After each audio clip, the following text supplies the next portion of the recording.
The fog clung to the surface of Salmokji Lake like a heavy, wet shroud, obscuring the boundary between the dark water and the starless sky.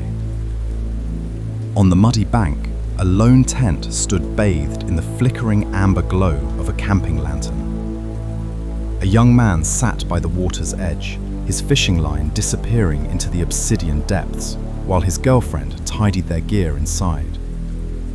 Without warning, the lantern sputtered and died, plunging them into a suffocating darkness. "I'll check the light," the girl called out, her voice thin against the silence of the woods. The man grunted in response, his eyes fixed on the water. Minutes passed. The silence grew heavy, broken only by the rhythmic lapping of waves against the shore. Then he saw her. His girlfriend was standing waist-deep in the lake, her back to him, her white dress billowing like a drowned shroud. She was drifting further out, moving toward the center of the lake where the water was deepest and coldest. "Hey, what are you doing? Get back here!" he shouted, scrambling to his feet. He waded into the freezing water, his boots sinking into the muck. The girl didn't turn, she just kept drifting. He reached out to grab her shoulder, but a voice from the shore froze his blood. "What are you doing in the water?" He spun around.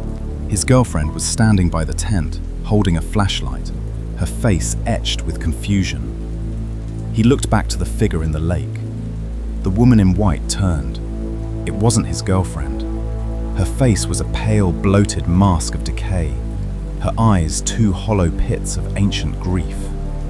Before he could scream, a pair of ice-cold grey hands erupted from the depths, seizing him by the throat and dragging him down into the crushing blackness.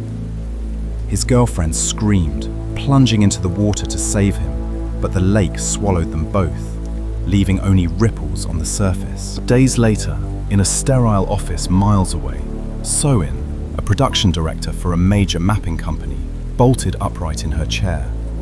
She had been dreaming of the lake, of a voice whispering a single, chilling word: Le. Her face was pale, her skin slick with a cold sweat that felt like lake water. Her company was in a state of crisis.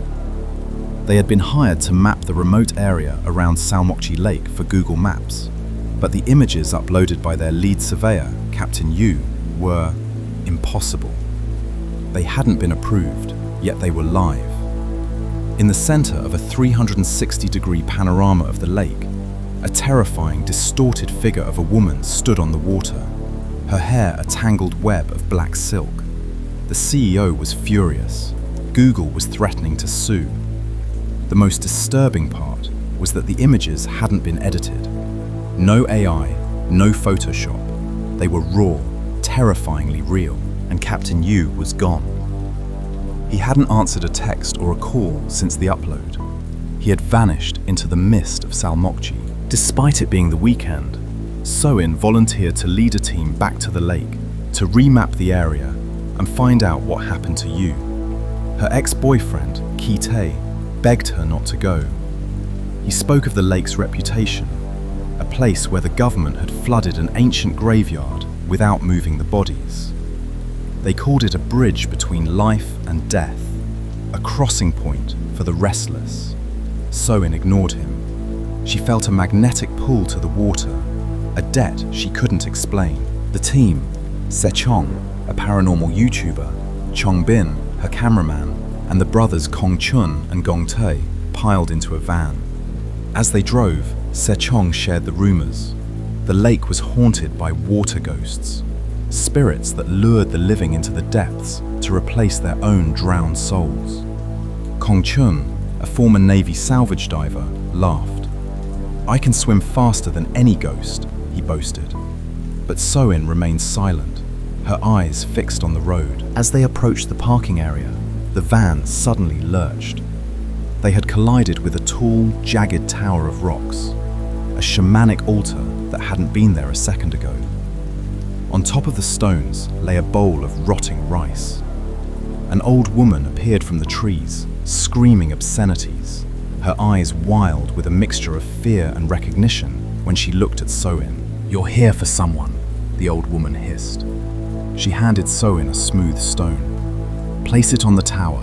If it stays, your wish will be granted." So-in reached out to place the stone, but as her fingers touched the altar, a charred, demonic hand gripped her wrist. She gasped, pulling back, but the hand was gone. None of the others had seen it. Shaken, they began to unpack their gear. A floating boat and specialized 360-degree cameras. The atmosphere at the lake was suffocating. The GPS devices began to malfunction, the coordinates spinning wildly as if the road they were on had vanished from the physical world. Suddenly, Captain Yu walked out of the trees. He looked disheveled, his eyes vacant. He snatched So-in's GPS and threw it into the brush, his lips curling into a creepy smile. "I'll tell you everything later," he whispered, before vanishing back into the shadows. Gongtae, tasked with mapping the forest trail, felt a presence behind him. Through the monitor of his 360 camera, So-in watched in horror. A black shadow was tailing him, moving with impossible speed. "Gongtae, come back!" she yelled over the walkie-talkie. Gongtae ignored her, irritated, until he reached the water's edge. He looked down. His reflection was staring back at him, but when he moved his head, the reflection stayed still. It began to smile.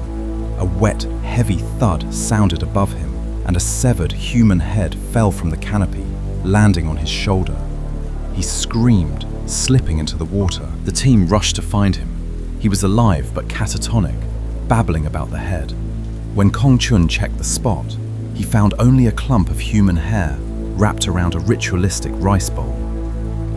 "It's a dark ritual," Se-chong whispered, her face pale. "Someone is calling the vengeful spirits out of the lake." Desperate to leave, So-in tried to call her director, but he threatened to fire them all if the job wasn't finished. Then, the 360 camera fell into the lake and died.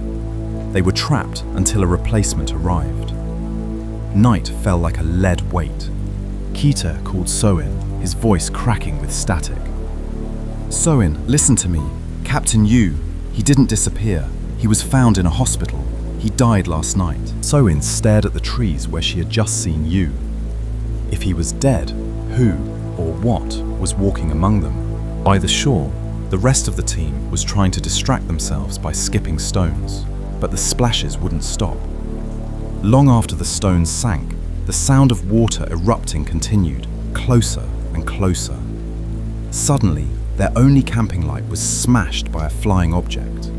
When they turned on their phone flashes, they found a dead raven, its neck snapped, lying in the center of their circle. Se-chong's ghost hunting radio began to screech with static.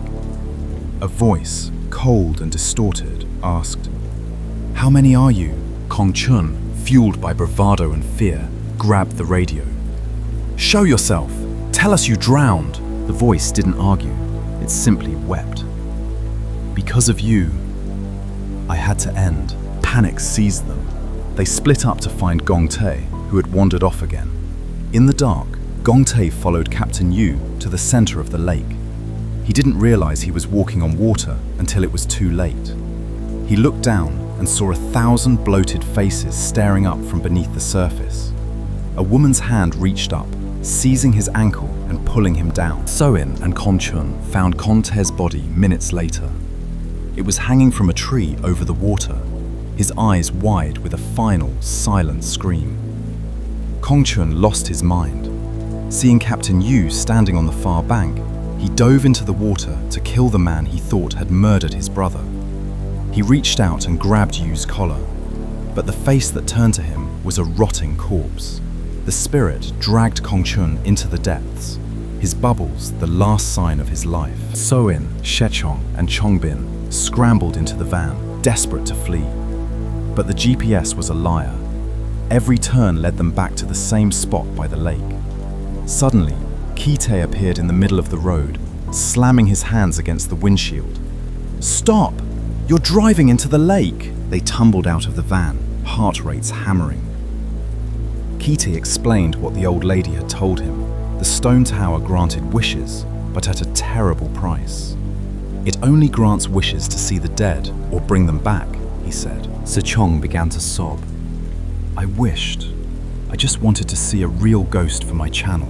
Her wish was granted. 2 police officers approached their car.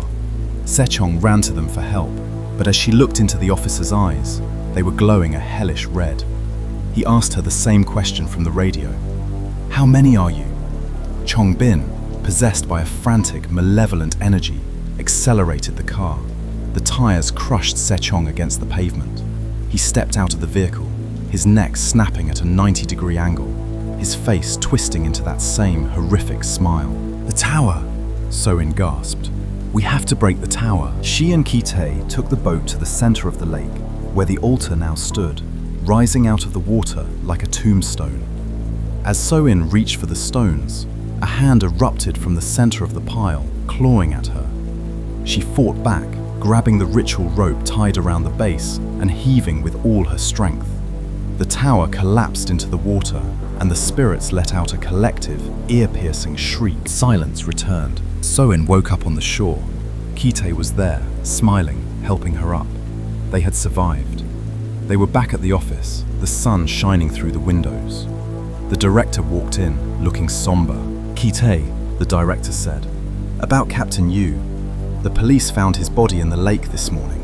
He never made it to a hospital." Ki-tae froze. If Yu never left the lake, then the theories were wrong. The tower hadn't saved anyone. He turned to So-in, but she was standing by the sink, her back to him. The sink began to overflow, not with tap water, but with the dark, brackish water of Salmokji Lake. Ki-tae looked down at his own hands. They were grey and wrinkled. He looked at the window. He wasn't in an office. He was standing in the middle of the lake, the water up to his chest. So-in stood before him, her face the pale, beautiful mask of the woman from the Google Maps image. "Don't ever believe what your eyes see," she whispered, her voice a ripple in the cold air. The office vanished. There was only the mist, the cold, and the endless, whispering water. They had never left. They were just more spirits, caught in the loop of the Salmokji, waiting for the next team to arrive.